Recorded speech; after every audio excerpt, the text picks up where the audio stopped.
was a constant struggle, especially at the start, because all these things were very, very uncertain. And you were doing that all while you're still in school. Yeah, for the first few years we were in school. We were in NS for a while. NS was national service was terrible because everything just died. We literally only had weekends to really try our hand at the business.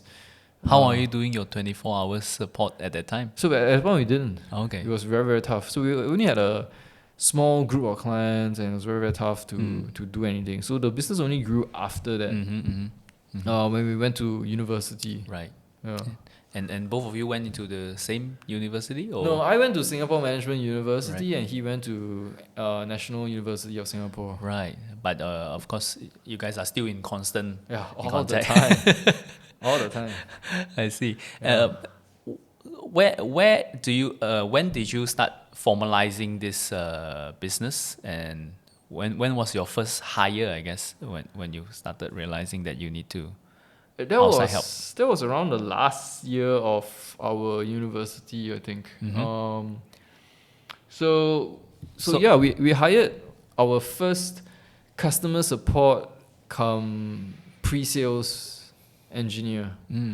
So he was a very knowledgeable technical person that also was very good at like supporting people. And that helped tremendously because that took a lot of workload off, worrying about say customer support or even sales, right? And then we could focus on other things in the business, whether it's like revamping the website or looking at our products or our pricing or our marketing, and then figuring out what worked and what didn't. And those were the things that enabled us to really grow the business. Right. So in the first few years when you guys are in university, it was just the two of you doing that business, right?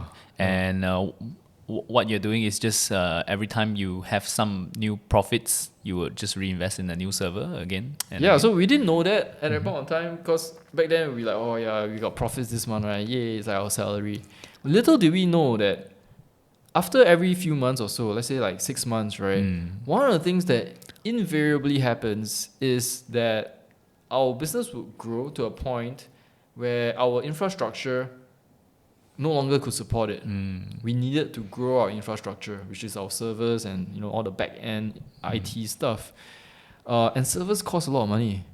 So at the start, what happened in the first few years was actually that all the salary or profits that we drawn had to be plowed back into the business. And it was a very frustrating experience, because imagine getting your salary every month and looking at it like, yay, your salary, right? And seeing your bank account grow. And then after a few months, you realize like, oh shit, you need to invest in servers, and it's a lot of money, right? And then you have to put all that money back again. So it was this constant like cycle of up and down, up and down, up and down. A constant rights issue that you need to put back into.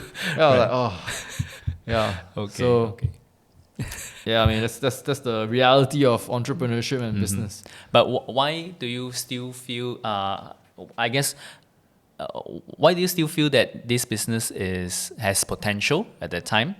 And since that you've been, I guess you only started really growing it after your uni days.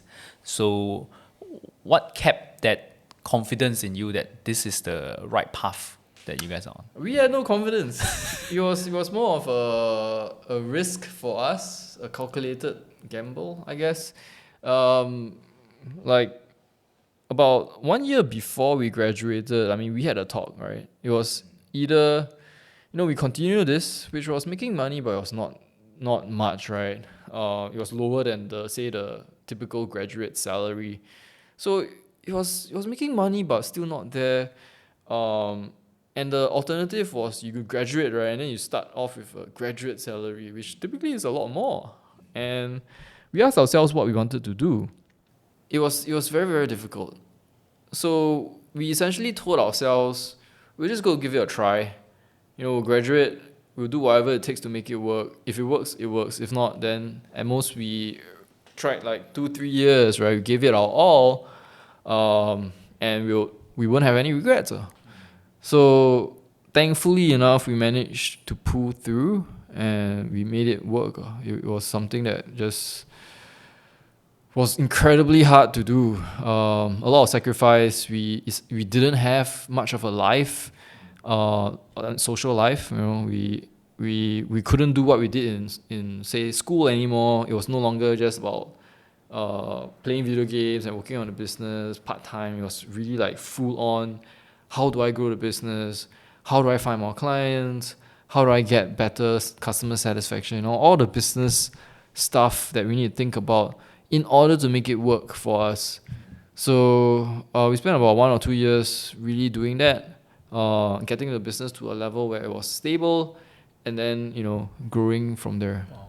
So both of you after graduate went full time into the business straight away. Yeah. Oh wow.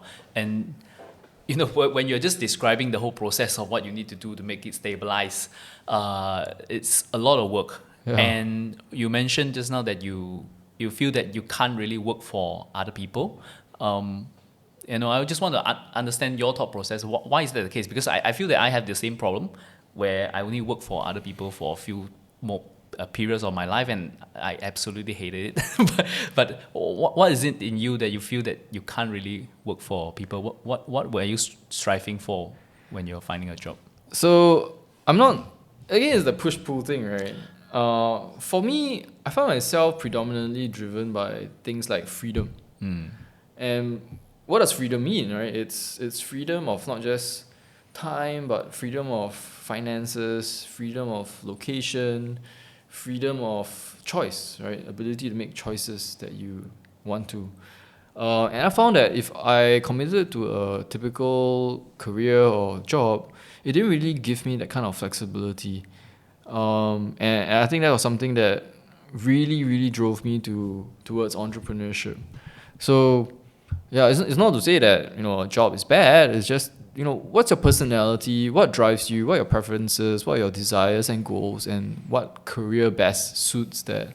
And for me, I guess that entrepreneurship life is something that I find myself drawn to because risk is something that is fine with me.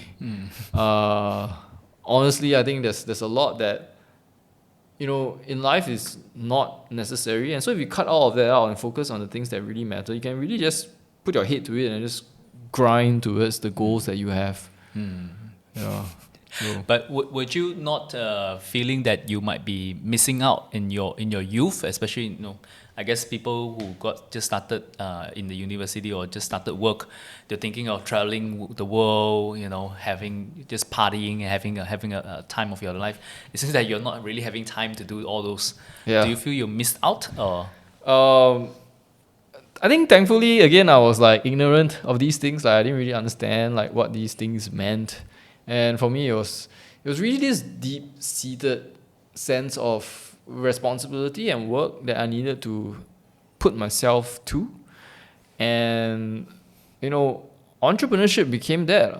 It was something that I felt was driving me to do, and I know this for a fact because a lot of times my friends ask me, "Hey Alvin, why are you like spending all your time at work, right? Where's your work-life balance? Where's your fun?" And I was like confused for a huge part of my life for many, many years, because that's something that I was like, thinking to myself that it was true, and that I know I probably need to find my passion or some other hobby or something.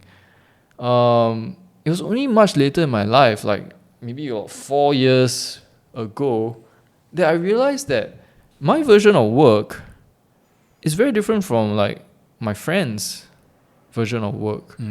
Like I absolutely enjoy the stuff that I'm doing. I have fun with entrepreneurship. I have fun knowing that whatever I do in my businesses isn't just impacting me. It creates an impact that starts off with the customer, goes down to impact like my team, impacts the livelihood of themselves and their families, and this great trickle down effect. So that sense of responsibility and impact, I think, is really what drives me towards maintaining that. And the whole process is fun. I absolutely enjoy it. So again, it's not for everybody. That kind of risk, that kind of mentality, I think it's very, very different. And you've got to have the right kind of personality for that.